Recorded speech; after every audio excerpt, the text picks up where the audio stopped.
I lost my sight. But this morning, miraculously, I could see again.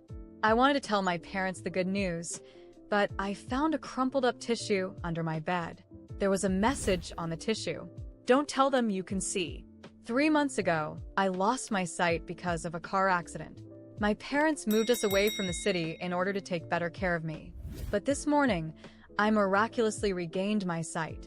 I was just about to tell my parents the good news when I suddenly noticed a crumpled up tissue under my bed. I had an extremely strong demand for cleanliness, so I picked it up. But there seemed to be something written on the tissue.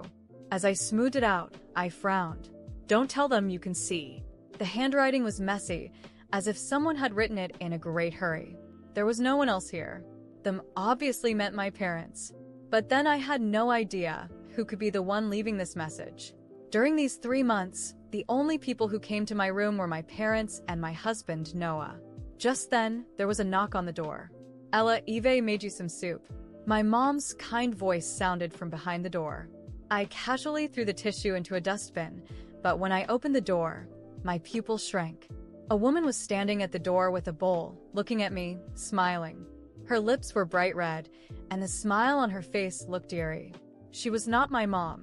I jerked back a step and looked at her with a shocked face. My mom was a kind-looking woman, but this woman looked very shrewd, and her features did not bear the slightest resemblance to my mom. But the strangest thing was that her voice was exactly the same as my mom's. I was just about to question who she was when I suddenly remembered the message on the tissue. Don't tell them you can see. Ella, what's wrong? Not feeling well? The woman took a worried step closer to me. Just leave the soup here, Mom. I'll eat it later. I fumbled to sit back on the bed and said slowly, You should have it while it's hot. Ella, why don't you let me feed it to you? The woman said. I immediately refused, but I'm still a little sleepy, Mom. I want to take a nap. I'll eat it later. The woman didn't insist as she left the bowl on the nightstand and went out. The moment she closed the door, I let out a sigh of relief. My back was completely drenched with cold sweat. Where had my mom gone? And who was this woman? I was really worried about my mom, so I opened the door and walked out. It was the first time I saw where I had been living for the past few months. The spacious, 2-story villa. I stood on the second floor and saw a man sitting on the sofa in the living room with his back to me reading a newspaper. This must be my dad. I looked around to make sure the woman was not in the room and then lowered my voice as I called out, Dad. The man turned his head and I saw his face. Fear swept through my entire body, for what I saw was not my dad, but another face that was completely unfamiliar to me. Ella, what's wrong? Yet from the man's mouth came the voice of my dad. I squeezed out a smile. Nothing, Dad. The woman walked out from another room. Her bright red lips pulled into an extravagant smile. Ella, weren't you going to take a nap? Oh, changed my mind. Maybe I don't need a nap that much, Mom. I smiled.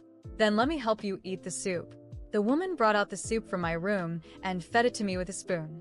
I was very anxious, afraid that the woman would notice that I could see, but fortunately, she did not seem to notice anything. I could hardly taste the soup because I didn't know what the woman could have put into it. What's wrong, Ella? You're sweating so much and look worried. She noticed something after all. She approached closer with concern. Her eyes were staring straight into mine. Those eyes were very large, but the white took up most of them. Oh, I just don't know when my eyes will actually recover, I said, pretending to be frustrated. The woman smiled. Don't worry, Ella, you'll be fine. I squeezed out another smile as the woman stroked my head lovingly. When I returned to my room, I immediately locked the door and sat down on the bed. My chest was full of fear. Half a month ago, my husband, Noah, had come to visit me once. And why? Husband was a plane captain and had a very busy schedule at that time. He had a good talk with my parents and even got drunk, so he spent the night in the villa. That meant that half a month ago, my parents were still my real parents. I found my phone, which had been set in voice mode since I lost my sight. I called Noah. He answered immediately. Noah's voice was as gentle as ever. Yes, Ella, I just got off the plane. I can come and see you now.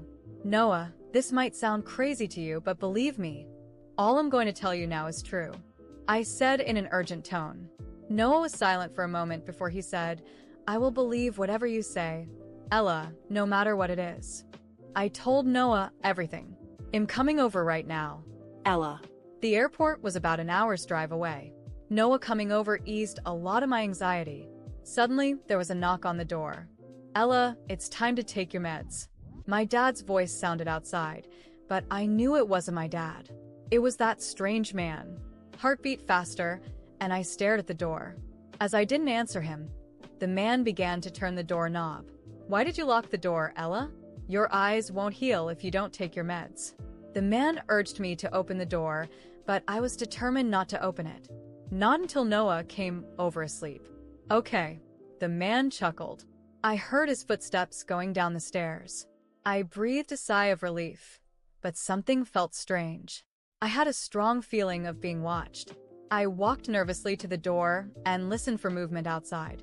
It was completely silent. Sounded like the man was gone, but I still felt uneasy, so I carefully got down to the floor, wanting to have a peek outside from under the door. A pair of eyes with a lot of whites outside. The man also got down to the floor. His eyes were staring straight at me. I was instantly covered with cold sweat. I pretended not to see him and slowly groped on the floor. Strange. I think I just dropped my phone around here. Those eyes disappeared from the slit. I collapsed on the floor, gasping for AI or so freaking creepy. What did this creepy couple want from me? Where my parents had gone. And now the only thing I could do was waiting for Noah to arrive. After an hour of torturous waiting, Noah finally called. He sounded very anxious. "Ella, where the hell are you now?" "What?" "I'm at the villa. You've been here before. Have you got to the wrong place?" I also got more anxious. "I am at the villa, but I don't see you or your parents. So dusty here. Like no one has lived here for a long time." Noah sounded puzzled. I was appalled. Noah sent me a photo. Indeed, it was the villa, but Noah was right. It seemed to be unoccupied for a long time. The sofa was covered with a thick layer of dust, and the room corners even had cobwebs. Clearly, that was not the villa I was in right now. But the layout was exactly the same as this villa. A chill ran down my spine as I looked again at the photos Noah had sent. Something was terribly wrong. It was like I was trapped in a nightmare, and the more I tried to wake up, the deeper I seemed to fall. I knew I needed to get out of here before it was too late. With my phone still in my hand, I sent a message to Noah, describing exactly where I was and asking him to try to find an alternative way into this other villa. I had to do it silently. I knew those imposters could hear anything I said. "I'll try," he replied quickly. "Don't leave your room until I get there." I was beginning to sweat with anxiety, my heart pounding. I heard the man's footsteps descending the stairs, but that didn't mean he had given up. I moved away from the door, trying to think of what to do while waiting for Noah. Time seemed to drag, and the silence of the house was unnerving. I didn't know where those two were, or what they might do if they discovered I could see again. Suddenly, I heard footsteps climbing the stairs again. The sound made my stomach drop. The door to the bedroom was locked, but that didn't make me feel any safer. The knocks echoed from the other side. "Ella, I brought more soup." It was the voice of that woman, the one pretending to be my mother. I took a deep breath, trying to stay calm. "I'm not hungry, Mom," I replied, trying to disguise the fear in my voice. "But you need to eat. Open the door, dear." I felt tears beginning to well up in my eyes. What did they want from me? They were clearly trying to control me, and I had no idea why. All I knew was that I needed to buy time until Noah arrived. "I'm tired. I'm just going to sleep a little longer," I said, forcing a yawn. Silence. After a moment, I heard footsteps retreating again. I let out a breath. I hadn't even realized I was holding and sat down on the bed, my head pounding. That was when I noticed something strange. The glass of water on the nightstand. I was sure it hadn't been there before. My mind started connecting the dots, and the fear inside me grew. They were trying to drug me. A shiver ran through my body, and all I wanted to do was run, but I knew I had to be smart. I waited a few minutes, trying to calm myself. I needed to be ready for when Noah arrived. I grabbed a piece of paper and quickly wrote a note. "They are not my parents. Do not trust them." I hid the paper under the pillow.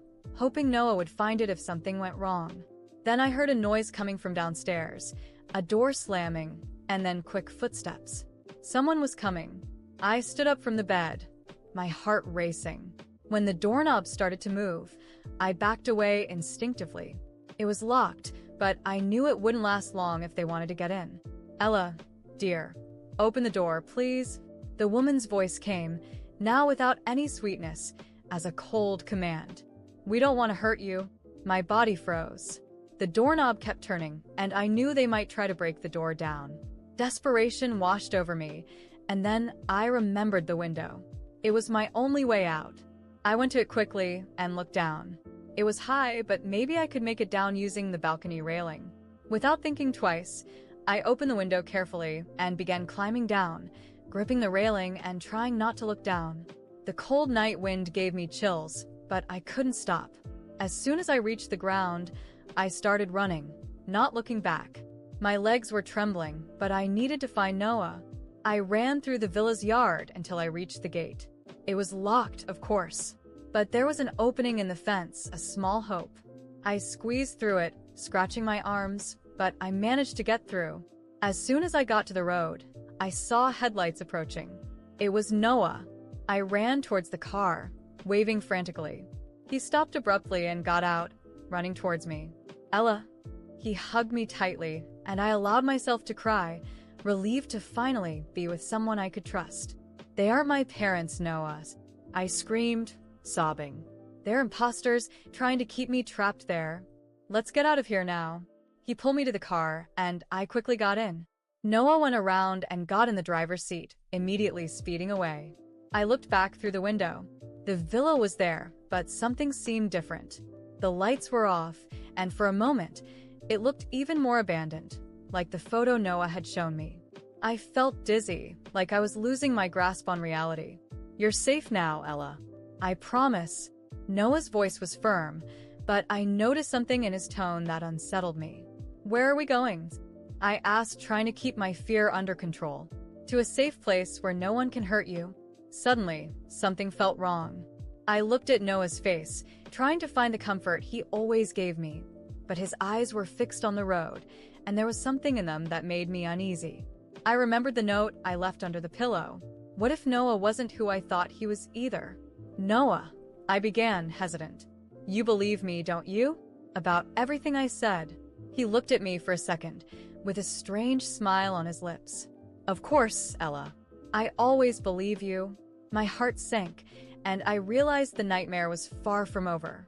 Noah kept driving, and although I was relieved to be far away from that strange house, something still felt wrong inside me. I looked at him, trying to find comfort, but there was something strange in his eyes, something I couldn't quite understand. My memories were hazy, and a feeling of unreality was washing over me.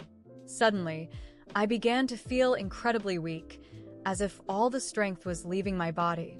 The view in front of me began to distort, and Noah's voice became distant, as if he was speaking from the end of a long tunnel. I wanted to scream, wanted to ask what was happening, but I couldn't form the words. Everything around me started to fade into a blur, and I was engulfed in a deep, comforting darkness. Suddenly, a bright light appeared, and I found myself in a completely different place. There was no car, no road, no Noah. I was in a vast field, covered in a soft mist. In the distance, I saw familiar figures, and my heart pounded with emotion and fear. It was my mother, or what looked like my mother, and beside her, my father. They were smiling at me, but the smiles weren't warm. They were cold, expressionless. "Ella, dear," my mother called, extending her hand to me. "It's time for you to come with us." I took a step back, something inside me telling me that this wasn't right. They weren't my parents. I felt it deep in my soul. "No, I can't go with you," I replied, my voice sounding weak and distant. My mother's smile disappeared, replaced by an expression of impatience. That was when I heard another voice, a voice I would recognize anywhere. "Ella, don't go." I turned and saw Noah, or someone who looked like Noah, but there was something different about him now. He was surrounded by a bright light, and his eyes no longer held the discomfort I had noticed before. They were kind and protective, filled with a goodness that seemed infinite.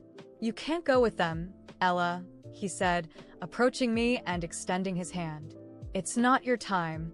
Who are they?" I asked, looking at the figures who now seemed even more distant and threatening. "They aren't your parents," Noah replied, his voice firm and reassuring. "They are beings who came to take you, but you don't belong to them yet. You have so much to do, so many people who need you." I looked at him, trying to understand. Suddenly, everything started to make sense. The strange house, the imposters, the constant feeling of danger. I was caught between life and death, and these beings wanted to take me away. Noah was my protector, my guardian. He was there to ensure I wouldn't give up. But how? I began to ask, but Noah just smiled and wrapped me in a gentle embrace. "Trust me, Ella. It's time for you to wake up." And with those words, the light around us intensified until everything vanished in a blinding flash. When I opened my eyes again, I felt a heaviness in my lungs, as if I was breathing for the first time in years. I blinked a few times, adjusting my vision to the light in the room, and realized I was lying in a hospital bed. Around me, machines beeped softly, and I heard low voices and whispers. I turned my head slowly and saw familiar faces. My father, my mother, and Noah. They were there, but now they seemed so different from how I had seen them in that strange place.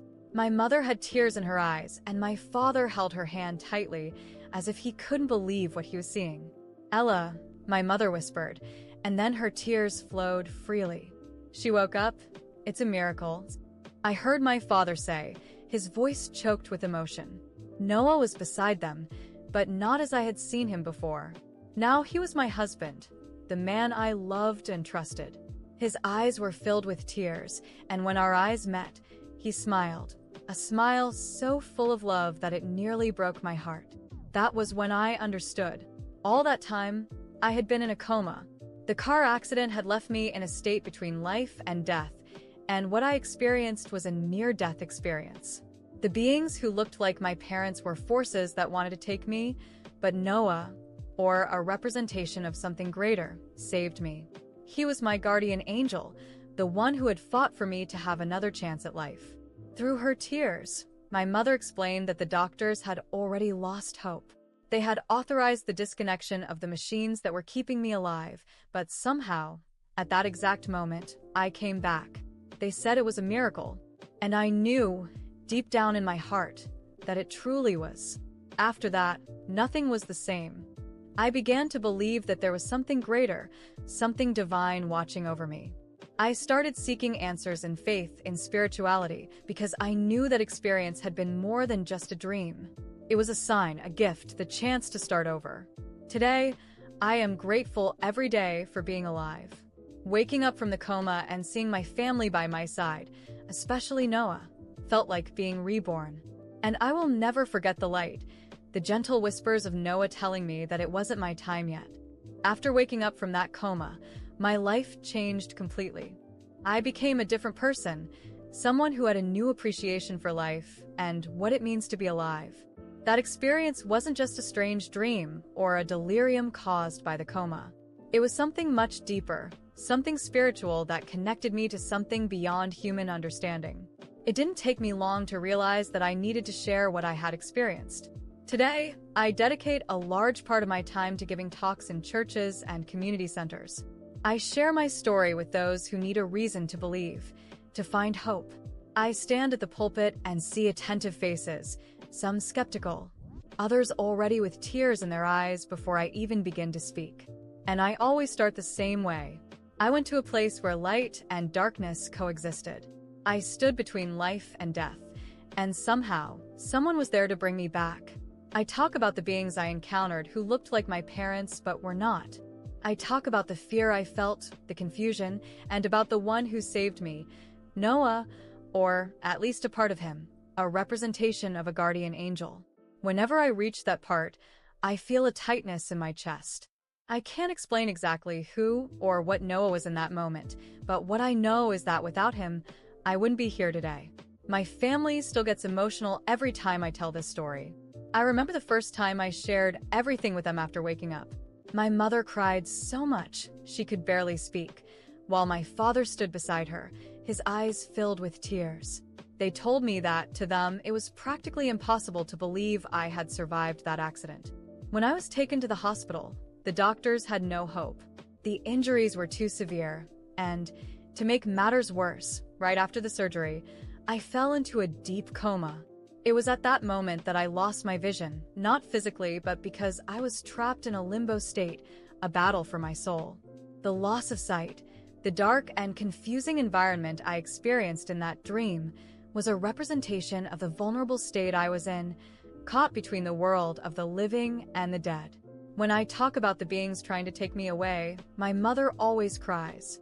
She tells me that during the time I was in a coma, there were moments when it seemed like I was slipping away, as if my body was giving up. And it was during those moments that Noah, my real husband, was more present than ever, holding my hand, praying beside me, talking to me even though I couldn't respond. Today, he is still my protector, and now I see him not just as the man I love, but as someone who, in some way, channeled that divine force that brought me back. It doesn't matter what you call it, guardian angel, miracle, faith. I know I was saved by something greater than all of us. And I am grateful every single day. When I wake up in the morning, I take a deep breath and feel the joy of being alive. I see the colors of the sunrise, hear the birds singing, and feel a gratitude that I had never experienced before. Life is precious, and now I see every small moment as a gift. At my last talk, a young woman approached me afterward.